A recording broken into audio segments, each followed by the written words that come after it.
Fáilte go túsfhuaim le muintir bláthain. Éis go géir. Cé dé na tús uaimne a chluineann tús na focail seo? Phráma, pholaimara, fuinneog, fáinne. Tosnaigh siad le leis an fuaim arc ar na focail seo anois. Go dté an tús litir a ag an tús na focail? Phráma, pholaimara, fuinneog, fáinne. Tosnaigh siad le leis an litir F. Agus dean litir F an fuaim. An féidir le an litir F a scríobh anois.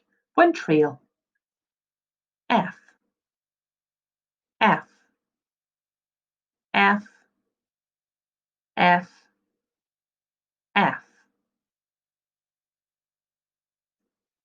Cé dé na rudaí a thosaigh leis an fuaim sa póstar seo?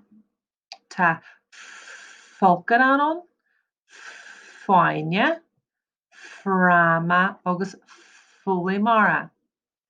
Fir pholaimara, fáinne agus phráma. Cé seo?